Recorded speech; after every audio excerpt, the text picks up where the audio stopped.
There's a specific kind of silence that happens right after you leave a party early, close the door behind you, and feel something you were not supposed to feel. Relief, mixed with a strange, private happiness. Everyone else stayed.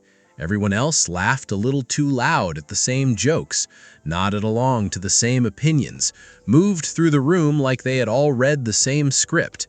You did not have that script, and for a moment, standing alone in the cool night air, you felt something close to pride.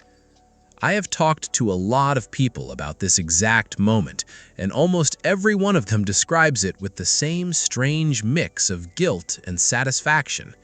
They say things like, "I know I am supposed to want to belong more, but there was this small voice inside me that whispered, 'Thank God I am not like them.'" There was a man I will call Daniel who told me about a work retreat he attended years ago.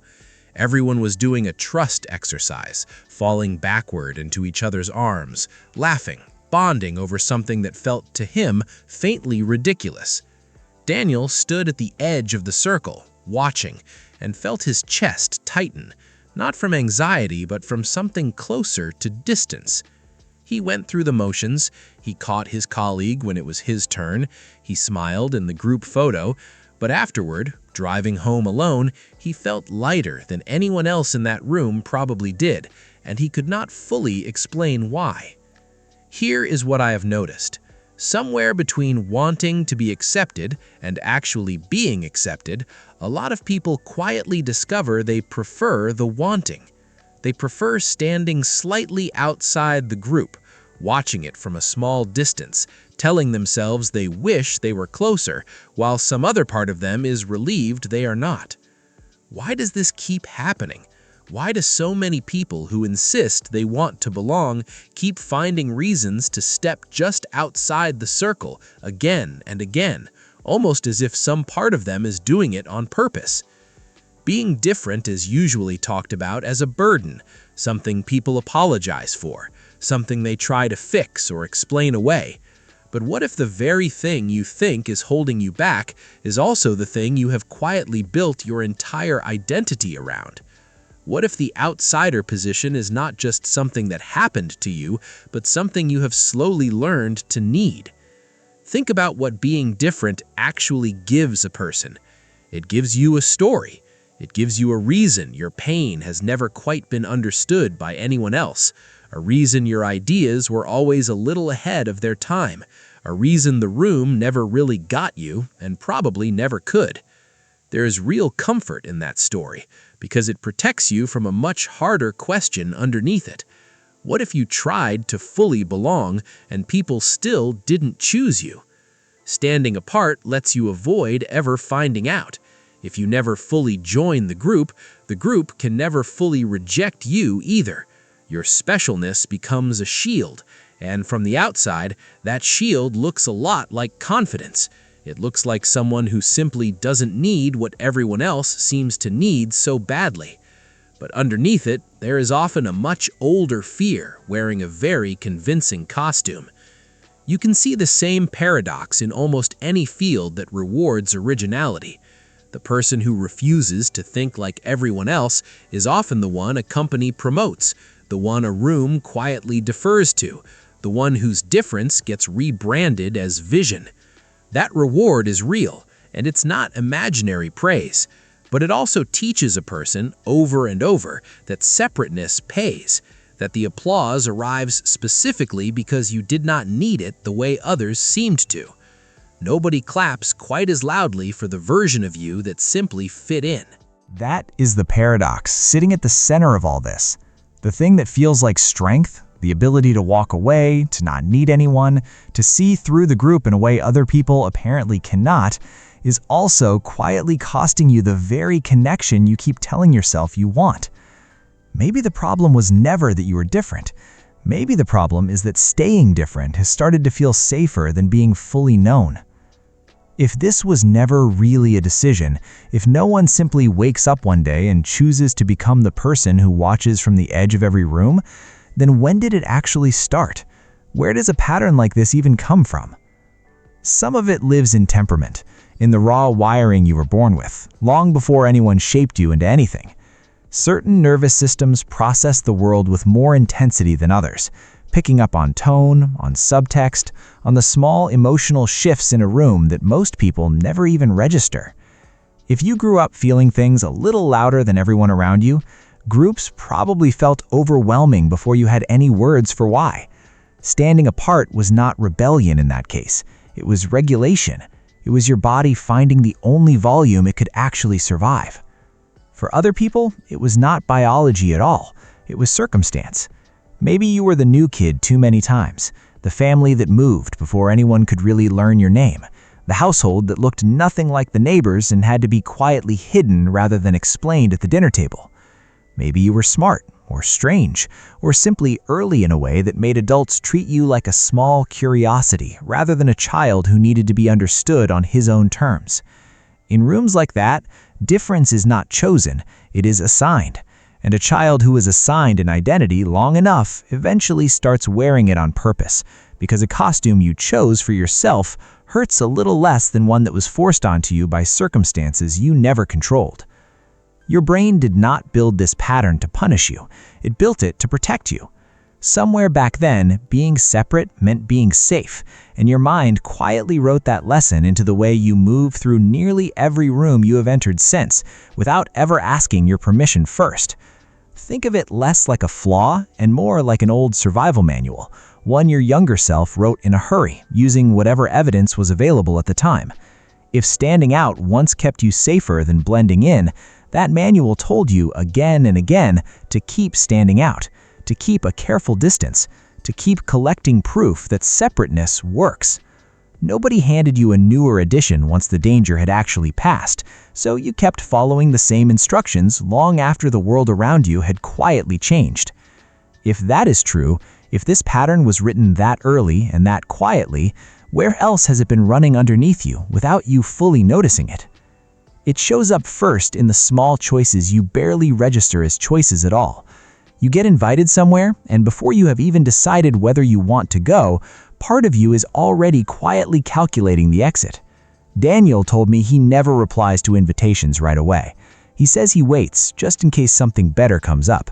But what he actually means, if he is honest, is that he waits to see if he can find a legitimate reason not to go at all. It shows up in the compliment that lands strangely. Someone tells you, "You're not like other people," and something in your chest lifts before you can even stop it. But when someone says, "You're kind of weird," in almost exactly the same tone, it stings in a way that quietly surprises you, even though it is basically the same sentence wearing different clothes. You want to be different, it turns out, just not in the ways you cannot control or predict. It shows up in relationships that stay comfortably shallow for years at a time. You have people you talk to, people who genuinely like you, people who would call you a good friend without hesitation, but very few who actually know what's underneath the version of you that shows up in public.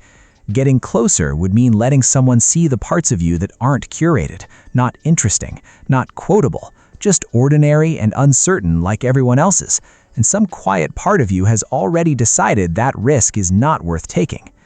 It even shows up in how you choose your interests, your opinions, the small cultural corners you claim as your own.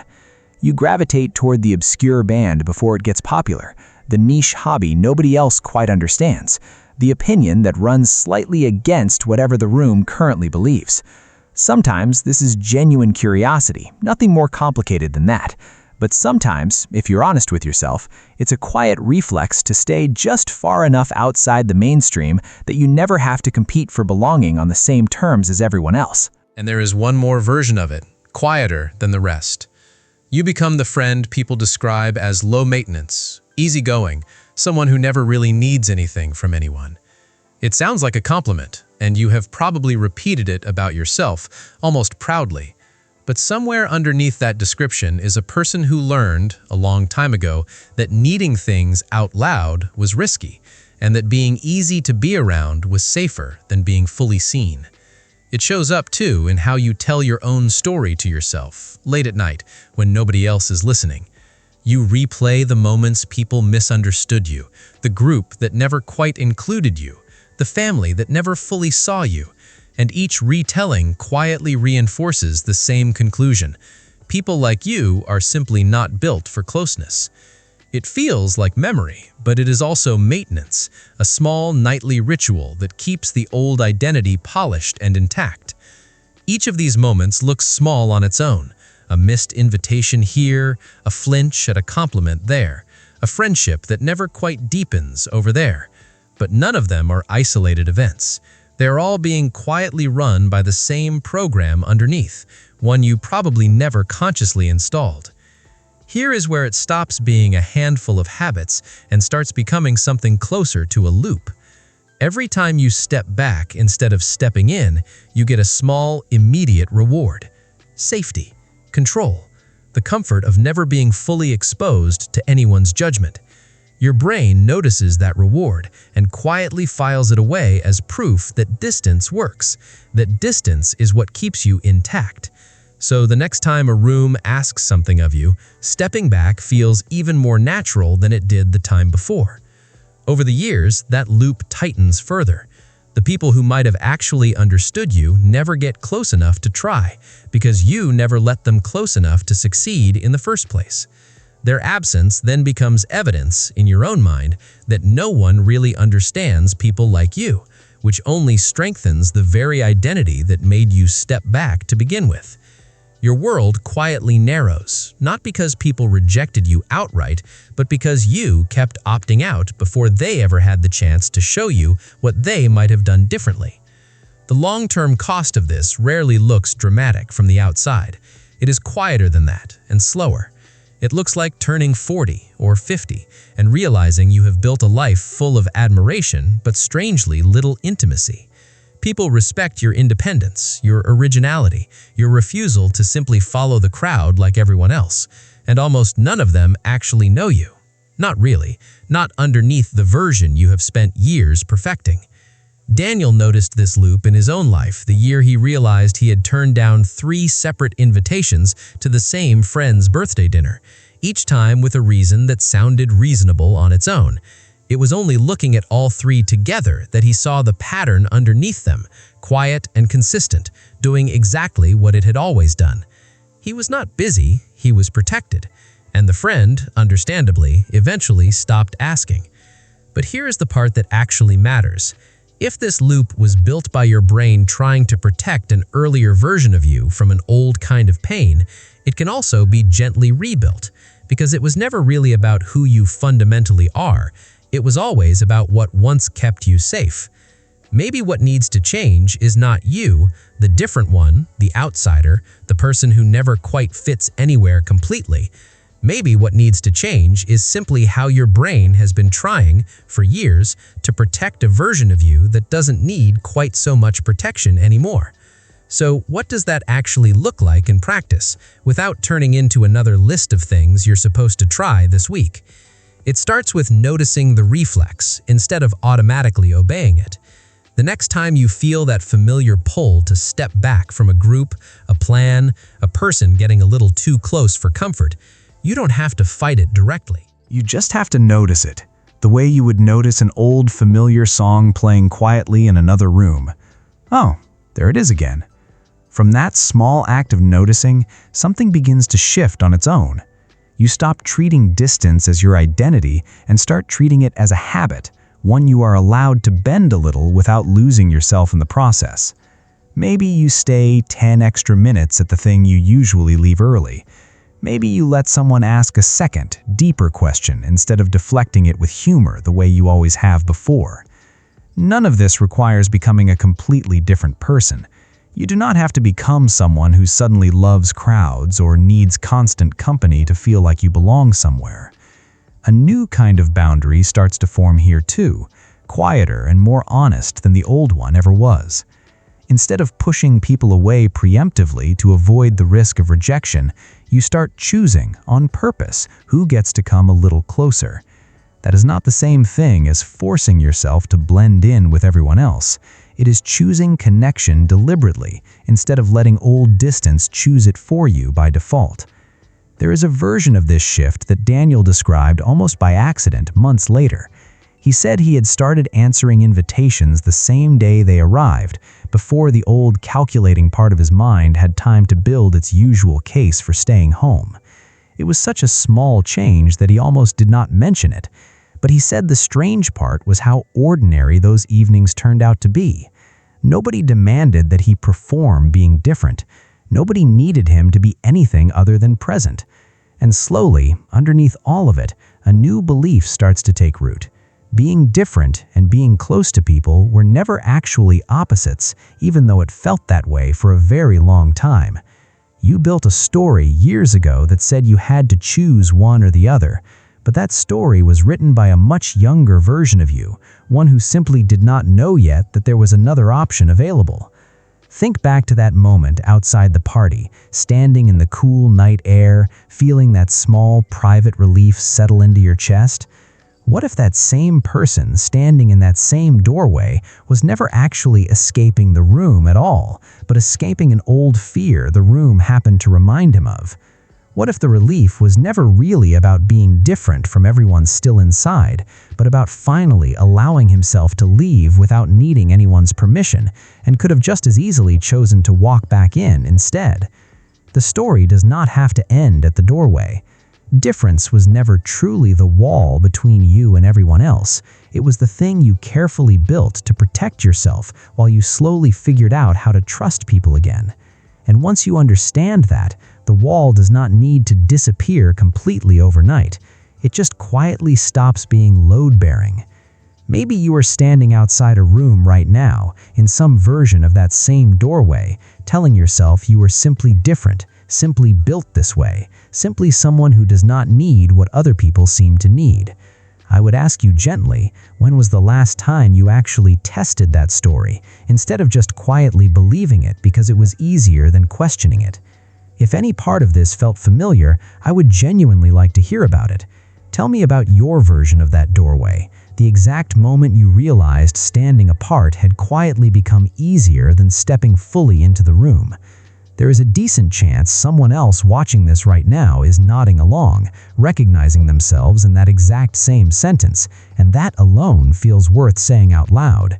If this touched something in you, there is another video that picks up almost exactly where this one leaves off, about why some people learn to feel safest completely on their own, and what actually happens to that pattern later in life when the room finally starts asking for more than they know how to give. It might be the next piece of the same puzzle you have quietly been putting together this whole time, one video at a time.